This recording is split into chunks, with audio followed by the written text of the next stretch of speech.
LG Equipments is one of the largest air compressor manufacturers in the world. Formed in the 1960s, the company has grown into an organization with global reach. Today, the company generates revenues in excess of 3,000 crores and commands a market capitalization of close to 18,000 crores. Dr. Jairam Varadaraj is the MD at LG Equipments and has spearheaded the multi-decadal rise of the company into a world-class manufacturer that does business in over 120 countries. I sat down with Dr. Varadaraj at LG's Coimbatore headquarters to understand the business and industry and learn more about his own journey as an entrepreneur. Dr. Varadaraj's story is as fascinating as it is instructive. I enjoyed my time with him as well as the opportunity to tour the incredible state-of-the-art factory of the company. I trust you will enjoy our conversation as much as I did. I also recommend watching LG's own YouTube channel for some interesting videos, including a recent video documenting a unique example of indigenous technology developed to serve the country. As always, nothing in this video or on or connected to this channel is investment advice, nor a recommendation to or not to buy, sell, or hold any security.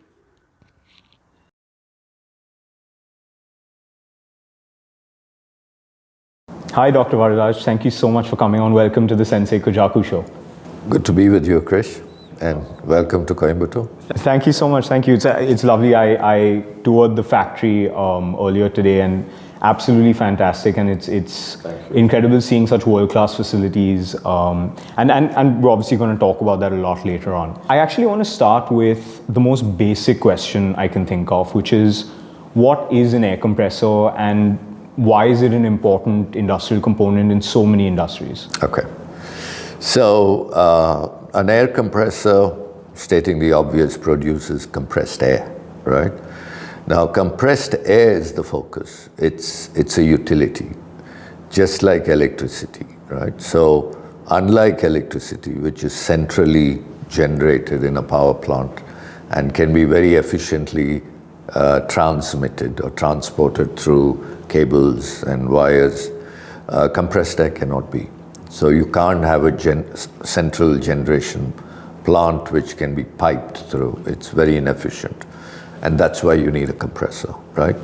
So the fundamental thing is the compressor is incidental, compressed air is the hero of the story, right?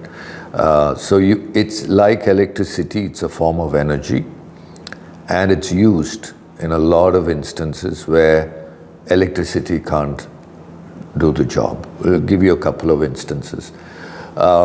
Say, for instance, in a textile mill, right? When they're spinning yarn, the yarn breaks, right? So the fibers they come apart. They have to be re-entangled, right? Compressed air does the job of re-entangling the fibers, right? So it's a very pedestrian kind of a thing. So if you're wondering how toothpaste went into the tube, it's compressed air, right? So how do you get the pop when you... so it's a lot of esoteric applications which electricity cannot do. It cannot compete with electricity in terms of efficiency, but electricity cannot compete with it for some of the functionalities that it can deliver. So that's basically... So you're the only man who can put the toothpaste into the tube? Absolutely. Yeah, exactly. Before we go more into the business and talk about everything that LG does, I want to first start with your story. You went to the US, studied, did your PhD there even. Why did you make the decision to move back to India at a time when that wasn't such an obvious move? In the 70s, 80s, and 90s, it was very counterintuitive to do that. So what propelled you to take that decision? So I wanted to be a teacher, and that's why I went and did my PhD at the University of Michigan. And I come from a business family, so I had a basic understanding what business is all about. But the kind of research that I was expected to do to become a tenured professor, because if you're not tenured, then it's no fun being a teacher, right? So there was a lot of quantitative, statistical, mathematical modeling that was expected. You had to publish, the publish or perish kind of a thing, in order to get tenured. And while I didn't have a problem doing that, I couldn't get myself doing it for the rest of my life because it was so devoid of reality, right? And my thesis, coincidentally, in '87, I finished, was why aren't Indian companies competitive worldwide? That was the time the Japanese were beginning to dominate all over the world from basically the same starting point, 1944, right, after the World War. The Koreans were making a lot of noise, Korean companies. That was in 1950, the Korean War. 1947, Indian independence. So all three countries and companies from these countries pretty much started out at the starting block was the same. And companies from all these places went to the same companies in Europe and in America for license, right? Whether it was a GE or General Motors or Mercedes or whoever. But companies in those two countries took it to another level, whereas the companies in India kind of remained within the context. So my question was why, right? So that was my thesis. And I came to India and I interviewed about 23 CEOs of very large companies as part of my understanding. And I had developed a point of view. I said, yes, we can do it, right? So after I finished my thesis, and I didn't want to continue on as a professor, either join a consulting company or join another company or come back home, put your money where your mouth is and try and build a global enterprise, right? So that's been my journey so far, right? And that's what we've been doing. I think it was maybe 93, 94 when you really sort of embarked on that journey, right? Of making LG a much more global enterprise versus what it was. Sure, I think the process started earlier, but 91, 92 was an inflection, was a wake-up call, because that's when India, had to dismantle all the protection and integrate with the rest of the world. I still remember when I joined the business, the import duty on a compressor was 60%, right? So, and there were restrictions on what you can import. You had to get a license. So we were well protected, right? Now all that was going to go away, right? And our technology, most products in India at that time were pretty archaic, right? So many generations older. All that is going to come back and haunt us. So we had to really transform, right? And we were horizontally, diversified, just like most Indian companies, because that was a licensing system's consequence. So we had to either sell off or shut down a lot of businesses, clean up the portfolio and start focusing on. That happened 91 as a consequence of the shift in the economic policies, yeah. And so just coming back to your thesis, what was your conclusion? What does make a company globally competitive? The real reason why we didn't globalize or build global companies, because it's too easy to make money in India. Assuming you could navigate the license. Yeah, you navigate the corridors of power, you get your license. It was easier to build a business. It was easier to make money because supply and demand was moderated for you. So I think that was the real reason. It was not government restricting you or preventing you. There's a lot of theories around it, but none of them made any sense. So we had inadvertently created an oligarchy of some sort. Absolutely, and extreme mediocrity, right? Because you could get away with just about anything, right? I still remember cars had a waiting list of 5 years. Two-wheelers had a waiting list of 13 years, So, but, telephones took 6-7 years. Life was like that, so it was okay, yeah. So things have obviously changed in many ways since then. And now we have Atmanirbhar and there's a lot of focus on made in India. How do you think the world's perception of India as a manufacturing center has evolved, say, over the last 20 years or so? Is today made in India an asset for any company? I don't think so, not yet, right? India as a manufacturing label is not as strongly perceived as China as a manufacturing label, right? We haven't built scale, right? We haven't invested in technology. Our capital has been frugal, right? So we don't have that. I mean, we are more a services country. We are known for our services, not in manufacturing. No. Right. So, Dr. Varadaraj, I want to now come specific to LG, and you spoke initially, you explained what an air compressor is. There's an apocryphal story of Henry Ford, who was the founder of Ford, and the story goes that one day someone asked him, why did you make a car? What did you hear from people that made you make a car? Do you listen to your customers? And his response was, if I listen to my customers, I'd have built a faster horse. Mm-hmm. So what I want to understand from you is that in an industry like this, how do you preempt the needs of your customers? It's, because if you wait for the guy to tell you, okay, this is what I need, and it takes you maybe a year or two to develop it, you're probably too late. So what have you learned over the years about preempting and understanding the customer need before he actually explains it to you? So I think Henry Ford is right. I mean, you go to a customer and you ask them what they want, they will be quite biased by the functionality of the existing product, right? And they're going to talk about something faster, cheaper, easier to use than with what they have. They're not going to say something that... The classic example was, BlackBerry, right? Research in Motion is a company that made Blackberries. I don't know whether you're familiar with Blackberries.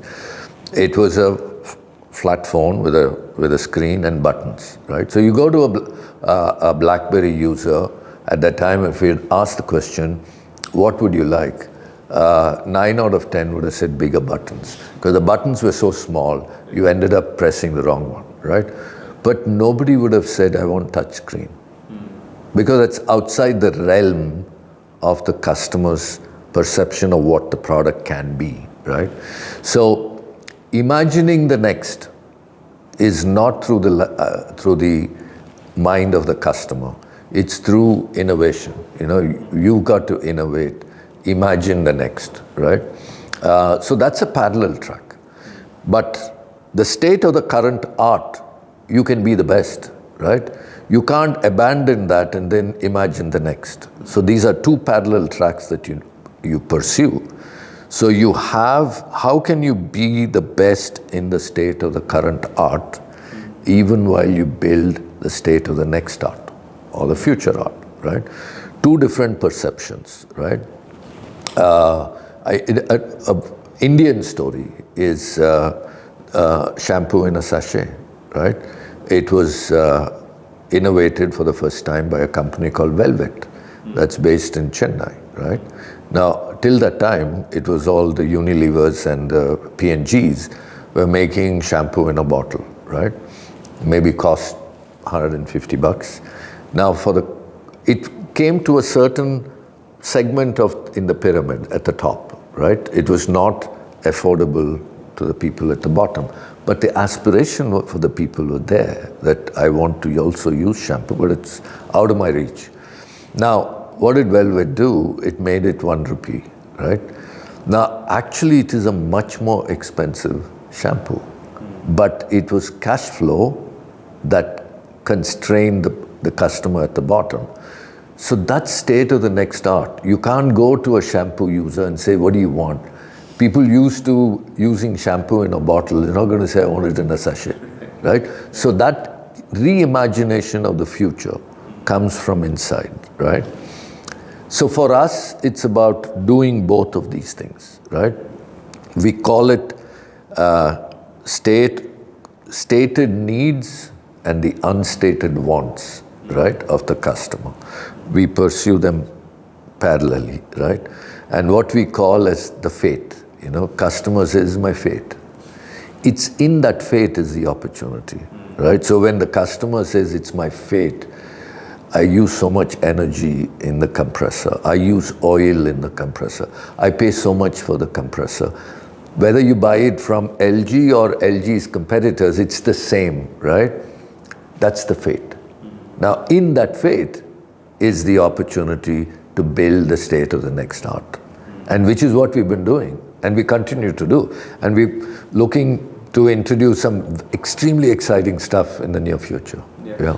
So, Dr. Varadaraj, I'm going to ask you to show off a bit right now.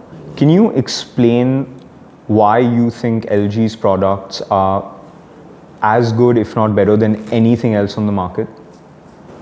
Well, what does a customer buy based on, right? Based on energy efficiency, right? That's the number one cost, life cycle cost, right?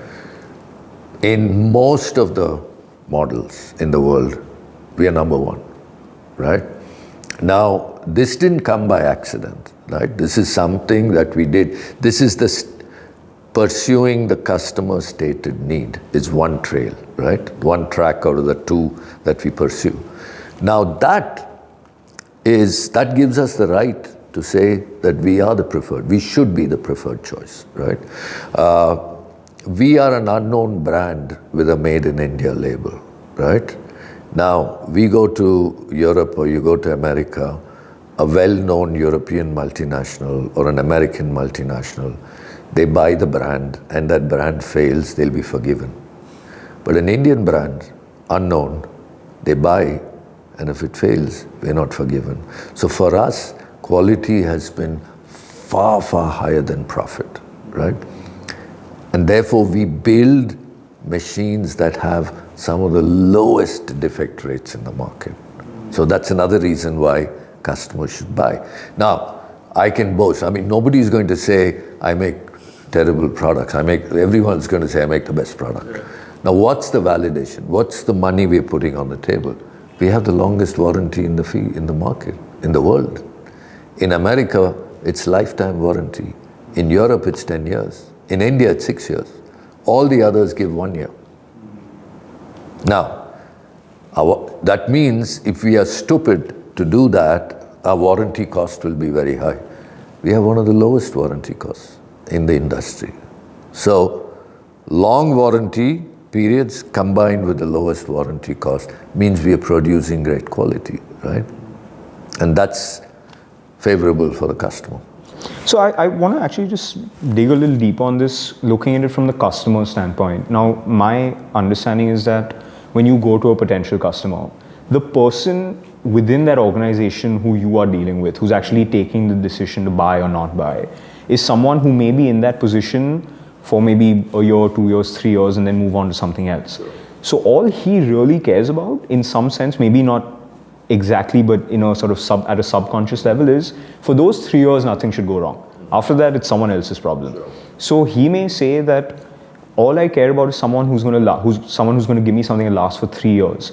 So do you think that in an odd way, saying that, for 15 years you're not going to have any problem is not as much of an advantage as it should be? The person may leave after 3 years, but he goes and joins another company in another job, and he needs to put his reputation on the table, right? So if we are able to give him a reliable brand that he can carry through from whichever job that he's switching to, that's great value for him, right? So it's not that, if I were working in a company and I'm using brand X of a laptop, I go to company Y, I will say, please, brand X, because that's reliable, it served me well, right?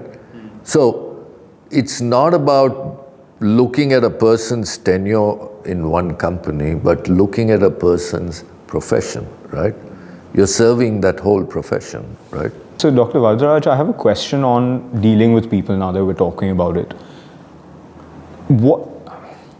Let me ask you in a slightly dramatic manner, do you suffer fools? Do you have any tolerance for nonsense, especially internally? I'll give you an example. Imagine you're in a meeting and there's a team presenting something to you, and you ask a question, and you say, what's 1 + 1? And he says, it could be 2, sometimes it could be 3. You can fairly quickly tell this guy doesn't really know, but feels the obligation to give you an answer. How are you in those situations? Are you a tough boss? Are you forgiving? If a person can give me an answer and justify why that answer, even if it's a little different, and if the person is able to give me a logic for it, I'm very curious to know. But if it is just a shotgun kind of an answer, cowboyish answer just to give an answer, then I don't suffer that very well, right? So I'm kind of saying very dismissive of it, right? Are you a tough boss? I ask tough questions. My job is to ask questions, right? And also to prod people and help them find answers. It's not about just asking the questions and then, okay, so now jump into the lake, figure it out, find a way to swim. No, ask the questions, keep asking questions to the point where we collectively find an answer. So, right. And how do you think your competition perceives you? I don't mean you personally. I mean LG as a company and as a competitor. Are you? They say that the best way to know who's the best company in an industry is go to the competitors and say, if you had one bullet, who would you take out? Do you think you're the one they take out? I really don't know. I would like to think that our company is in the radar of our competitors. They come and visit us. The fact that they come and visit us means that they want to know. But would they come and visit you, and what's just to say hello, build a relationship, So they come and... But is it all nice and friendly? Oh, absolutely. Absolutely. I mean, because the relationship is being played out at 30,000 feet. And so it's nothing intimate or this thing. So they're all good people, right? Right. So the fact that they come and meet us means that, we are doing something right. You're doing something right, exactly. And so there's two very large global companies in this space, other than LG, of course. One is Swedish and the other one is American, which was formed through a merger and so on. So I want to talk about competing globally, and this again connects to some of the things you were saying earlier. What has been your experience competing not only globally, but competing with companies that are materially larger than you? And of course that gap tends to narrow over time as you grow. But what has it been like being, in some sense, the David to their Goliath? First of all, it's your definition of what a global enterprise. I mean, we want to be a global enterprise. Now, how do you define it? What is the meaning of a global enterprise? Now, you can define a global enterprise by presence in so many countries or the revenue outside the country. For us, those are not meaningful definitions. For us, a global enterprise is one that is country agnostic, right? It can operate anywhere in the world and still be competitive, right? So if I put that metric, that lens on India and say which are the companies that are global, I would say none. Because all of us are dependent on cheap Indians. We are not country agnostic. We can't transport our company, set it up in America or Europe or any of these high-cost countries and still be competitive, right? You look at truly multinational. You look at a Microsoft. It can operate anywhere. It doesn't have to have low-cost resources. You look at a Toyota. You take any of those. That for me is the definition of a true global enterprise. Now, how do you architect that solution, right? One is to build your business in Europe, build your business in America, revenues keep increasing, your share of revenue from outside India is growing. That doesn't give me the satisfaction that we are building a global enterprise, right? There are some parallel metrics. So for instance, one of the metrics that we have is we should be able to pay our shop floor employees what we pay our shop floor employees in our factory in Italy, right? Now, the factory in Italy, some of the key technologies for that factory go from here. They pay 30 lakhs a year, which is the compensation. You don't pay, they're not going to come to work. They're profitable, right? We pay 10 lakhs, which is also a pretty good salary in the Indian context, but it's not 30, right? Our goal is to make it 30. It's actually quite counterintuitive because most companies in India are chasing low-cost locations. We are actually going for a high-cost location. Now, the minute you're able to pay 30 lakhs and so on up, then you're country agnostic. Yeah? You can set up your business anywhere in the world. Not that we want to, right? But that's a definition of a multinational, that you're not dependent on. So to do that, it's paying the salary is the easiest part. But how do you build technology? How do you build a brand? How do you build products that will afford this aspiration, right? It's not that easy. It's not a straight. That for me is part of our strategy, right? It's not about saying through global sourcing we take out 5% cost, through rationalization we'll do this, through technology we will automate these processes. Those are, for me, table stakes. You have to do it as part of your efficiency improvement. The larger thing is to say, how do I re-architect my business, the company, so that I'm able to afford this and make LG country agnostic, right? That's one part of it. The second part of it is, of a global company, is a sense of equity, right? You can't build a company which is sustainable, which is inequitable, right? What we mean by that is the gap between the lowest paid and the highest paid, right? Now, it's obscene in the US and in India, right? Unfortunately. And it's not good for the company, it's not good for our society, it's not good for the country, right?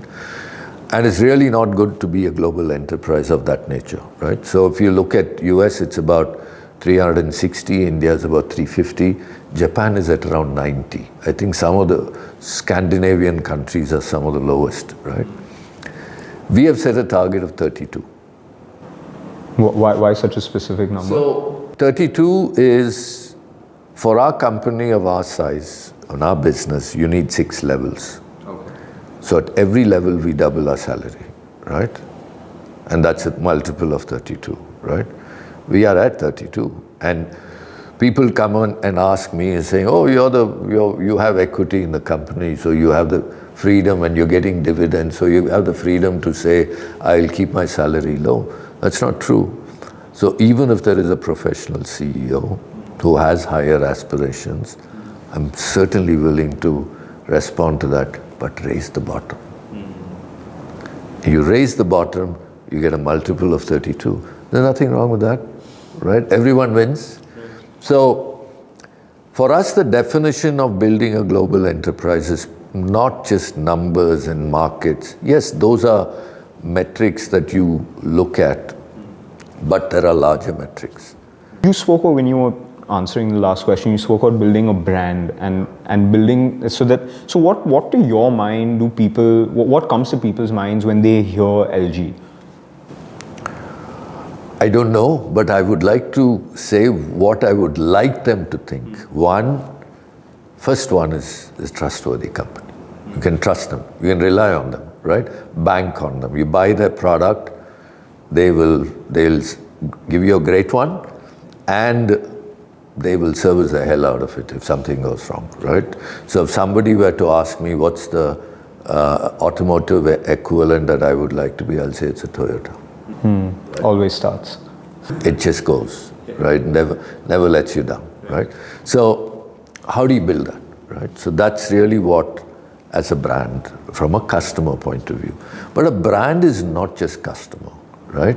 Brand is, for us, it's the experience of every touch point of every stakeholder, right? So it's customer, it's the employee, it's the distributor. How are we dealing with distributors? Suppliers, how are we dealing with them? Investors, how are we dealing with investors? How are we dealing with society? These are our 6 stakeholders. Are we actively managing the experience? You came in today. We're very concerned about your experience when you walk in, right? If that's not good, that's the brand, that's your experience, right? So it's about getting into that visceral detail of every experience. And if you view it through that, it's a very long journey of building brands, right? Advertising is a shortcut, right?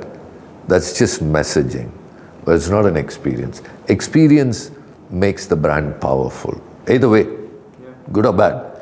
Communication just makes the brand aware, right? Not the experience. And so a lot of this, of course, is what companies now think of as culture, right? Creating the right culture. And I want to share this story because, I mean, I was at the factory earlier and there were a number of things that struck me, but one thing that you don't think of in these situations that did strike me was that, so it's obviously a very large campus and there's long walkways to get from point A to point B. And it's interesting that because there's a lot of movement of trucks and vehicles, there have to be crossing, like dedicated crossings. And so there's a narrow crossing, like a jaywalking, striped crossing. And I must have seen, I don't know, dozens, if not more people crossing the road over the time I was there. I did not see one person jaywalk, as we think of it, outside the zebra crossing. And remember, this is not an actual road. So, it's not like there's literally cars always going where for your own safety. You could easily, you could crawl across if you wanted to. And it's remarkable. And especially when you consider this is not Switzerland where people are sticklers for rules, right? So in India to have that. So again, now the larger point I'm making is that it's clearly a company where directly and indirectly, people are told that, look, this is a culture and you have to be willing to accept this culture. So even things like saying that your salary, you're not going to make 500 times of the guy below you, right? It's just not going to happen. Doesn't matter how good you are. So again, this is part statement, part question, but really I want to understand from you how you've gone about building that culture. Has it been a lot of leading by example? And how much of it is leading by example and how much of it is sort of imposing your will, not in a bad sense, but explaining that this is how things need to be done? I think culture is like a brand, it's experience. You can't build culture with wallpaper and posters, right? There has to be a certain genuineness to it, right? So if you look at what you saw in terms of discipline, it's not an imposed thing. We never stood there with sticks and said, you don't know. But it's over a period of time you build that thing of saying we've got to be precise, right? And during the early days, I used to give this metaphor that when you go outside the factory, you're supposed to stay on the left on the road, but people go on the right, go on the left, go in the center, life goes on. Yeah.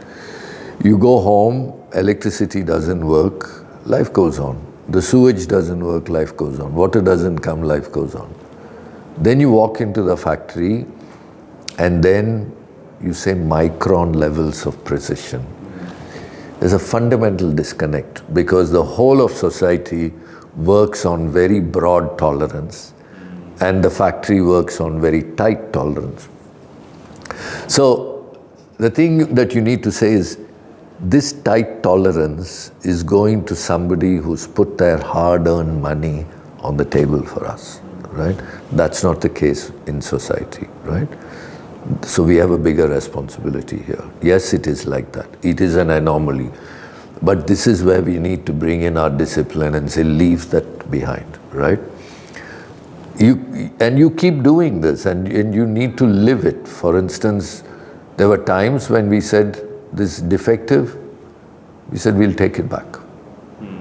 And we bring those stories to everyone in the company and saying, we produced a bad product, right? And this was the consequence, right? And people understand what the consequences are. I said, We need to go. We need to become perfect. We need to have that sense of saying, this is the boundary, and we stick to those boundaries, and not just once, but repeatedly. And that's where you produce quality, right? So it's about actually living it. Then the culture changes, right? It's not, we don't have, I don't think you'd have seen too many posters of what we do, right? No. You'd have seen safety posters, that's about it. Yeah. But so for instance, we don't have a wage agreement, we don't have a union, right?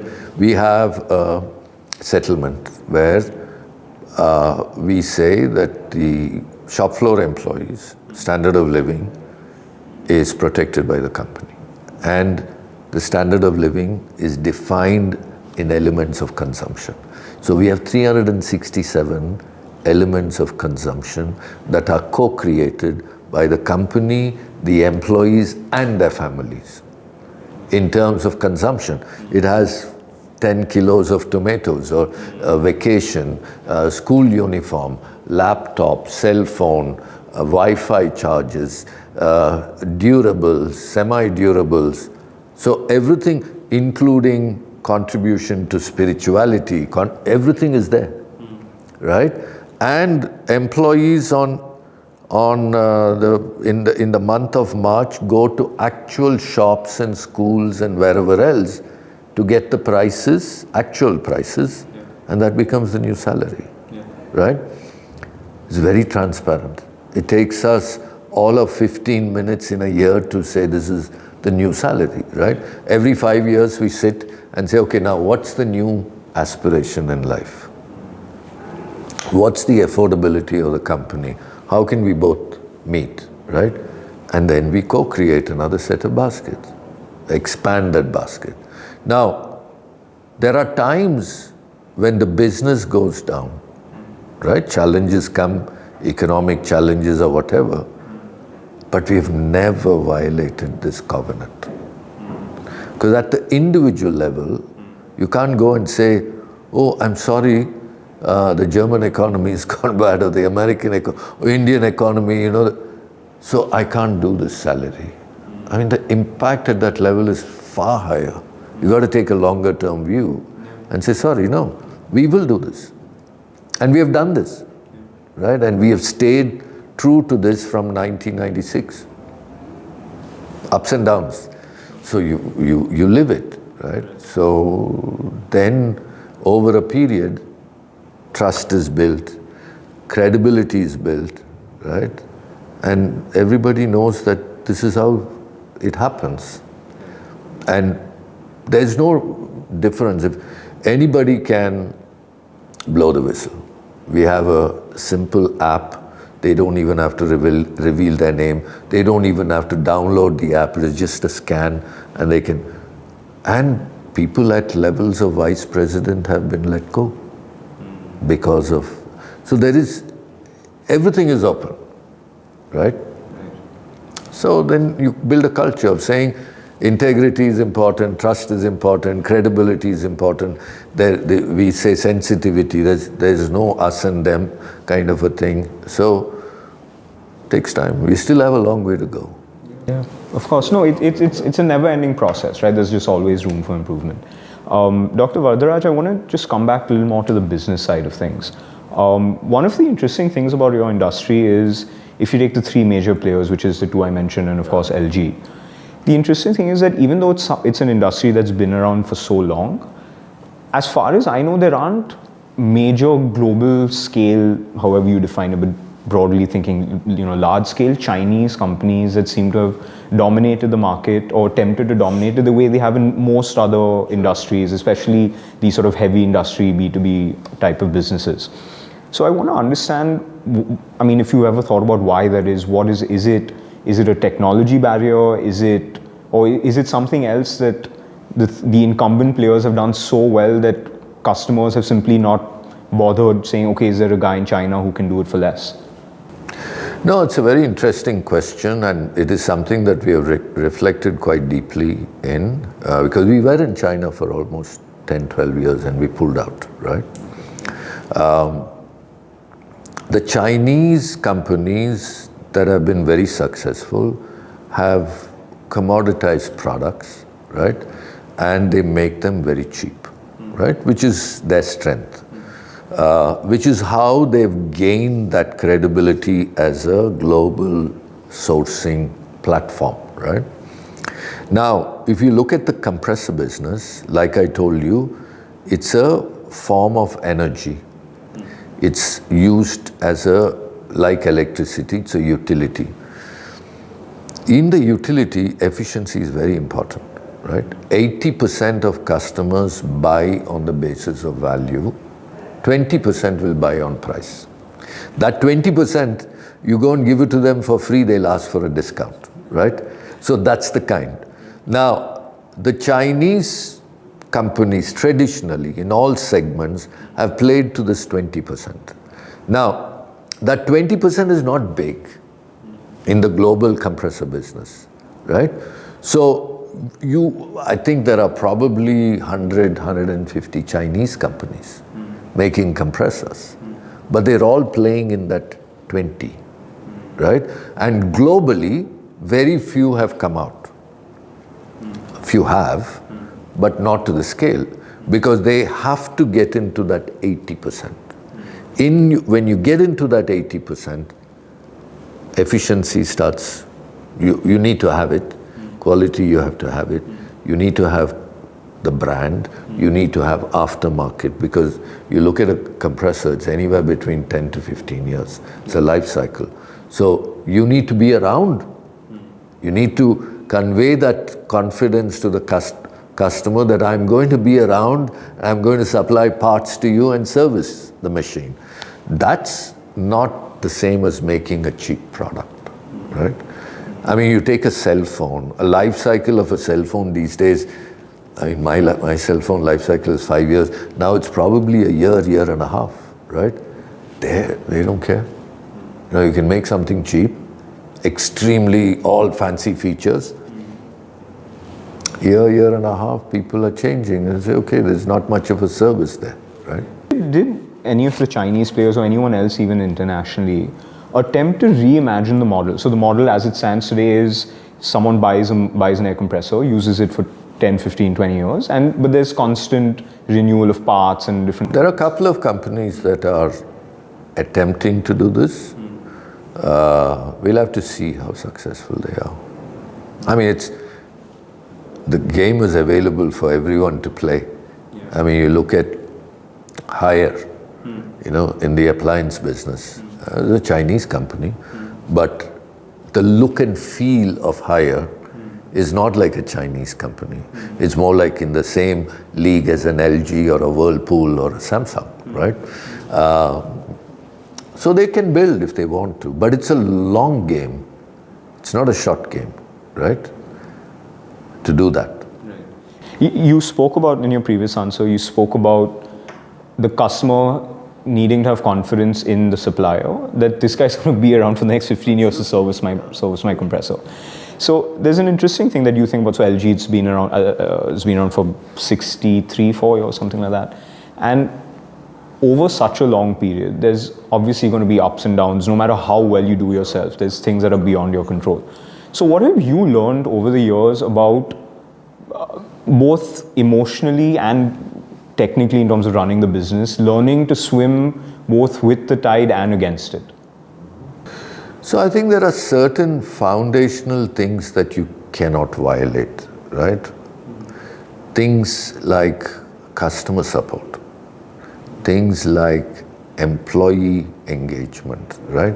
Your connect with the employee, your commitment and your contract that you have with them. These are all long term, right? So it's almost like your purpose, right? Those, when you have something come against you, those are the touchstones that you need to touch and remind yourself that that's the guiding thing.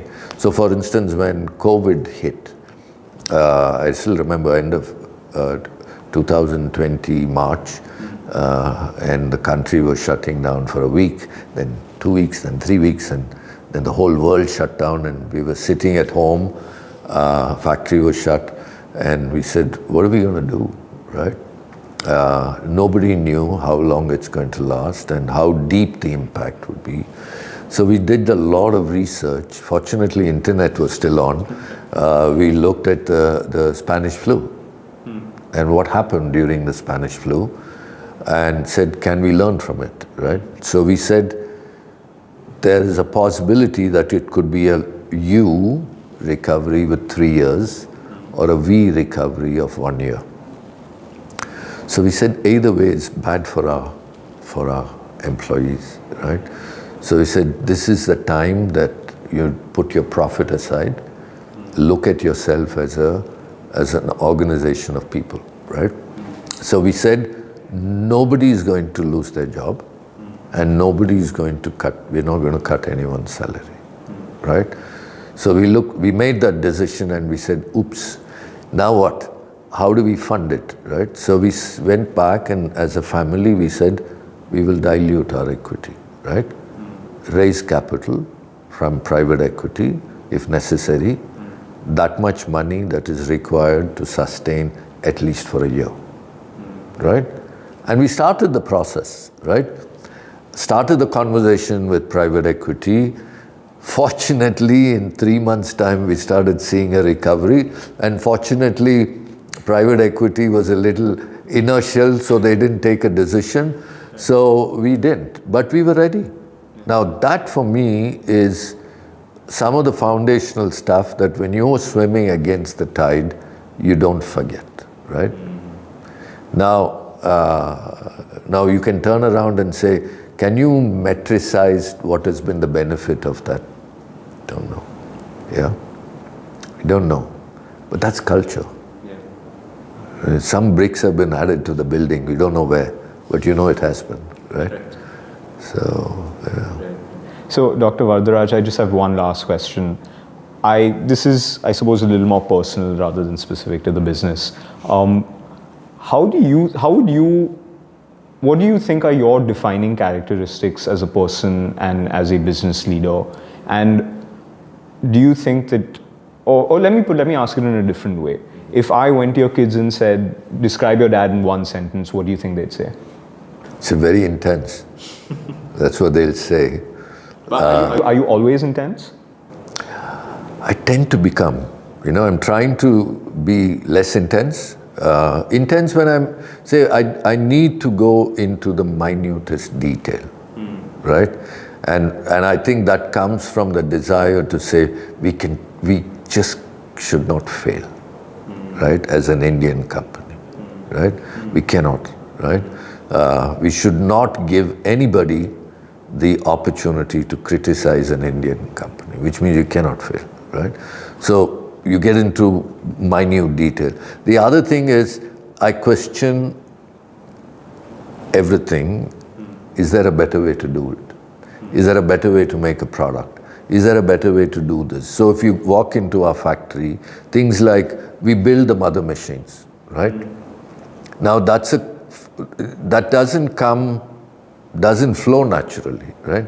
You question it and say, why am I paying, 15 crores for this machine, right? And I tend to have this habit of taking everything and saying, what is it price per kilo, right? And when I do a price per kilo of that machine, it's like, gosh, it's so high. The price per kilo of my compressor is so low.